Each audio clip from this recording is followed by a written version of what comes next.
가정의학과 전문의 자격을 취득한 것이 97년이니까 지금 13년째입니다.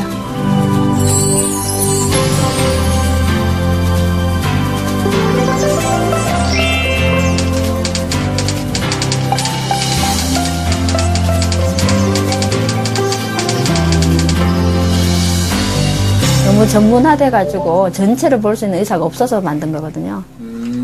원래 전체를 보던 의사에서 이제 점점 얇게 너무 세분화가 나가니까 오히려 이제 전체를 볼 의사가 없어서 전체를 볼 수 있게 교육을 하자 이렇게 돼서 만든 거니까.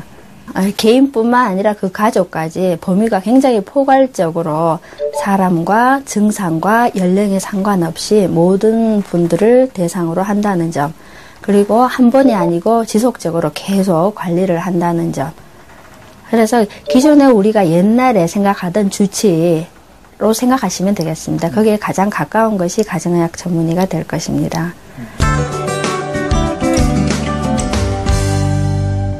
특정한 병 이름을 갖고 온 분들뿐만 아니라 병이라고 진단 붙일 수는 없지만 어쨌든 아프다고 호소하는 모든 증상에 대해서도 다 다루고요.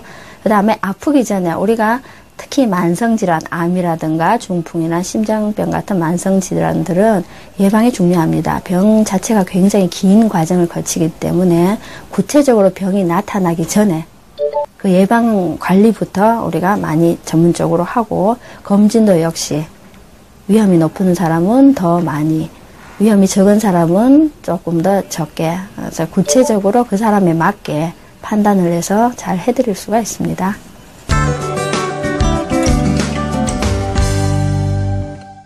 일단은 의사 자격증이 있어야 되니까요. 의대든 의학전문대학원이든 공부를 하셔서 의사 자격증을 따고 난 다음에 인턴을 거쳐서 레지던트 3년 과정 수련을 받은 후에 전문의 시험을 통과하면 가정의학 전문의가 됩니다.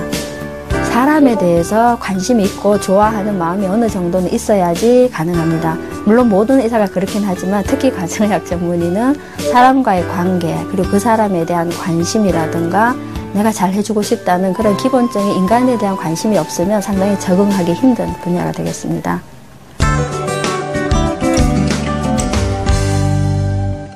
일단 가정의학 진료는 사람을 보는 거고요. 전반적인 걸 다 보기 때문에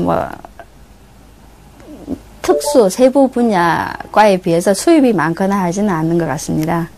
그래서 그게 단점이라면 단점일 수가 있겠고 다양한 분야에 대해서 언제나 알고 있어야 되기 때문에 늘 새로운 정보라든가 그다음에 여러 분야에 신경을 집중을 해야 됩니다. 따라서 공부량은 평소에 좀 많을 것 같습니다.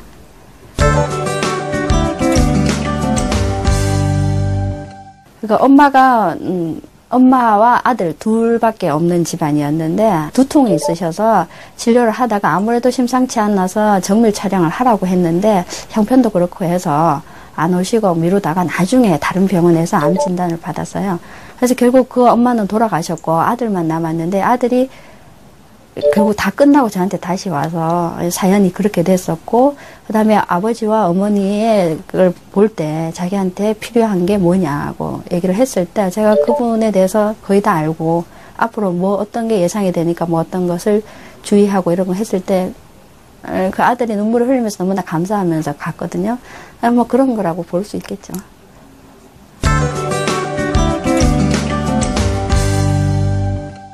의학이 이제 모든 분야가 그렇지만 발전을 하고 있습니다. 그 발전이라는 게 사실 테크놀로지, 기술적인 측면이 일단 속도가 굉장히 빠른데 기술적인 거, 특히 그 중에서도 이제 최근은 유전적인 게 많이 들어가게 됩니다. 그래서 정보는 굉장히 많아지고 기술도 발달하게 돼서 점점점 더 세분화가 될 것입니다.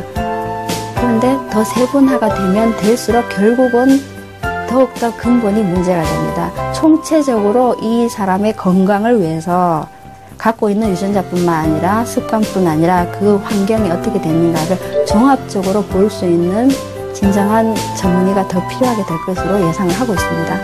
그래서 단기간을 보면은 그 테크놀로지 첨단을 다루는 특수 세부 분야들이 더 각광을 받을지는 모르겠지만은 그게 끝나고 나면은 결국은 다시 총체적으로 그것을 그 많은 정보들을 해석하고 그분한테 필요한 것을 인도를 해줄 수 있는 그런 전문 분야로서 가정의학의 전망은 상당히 밝다고 보고 있습니다.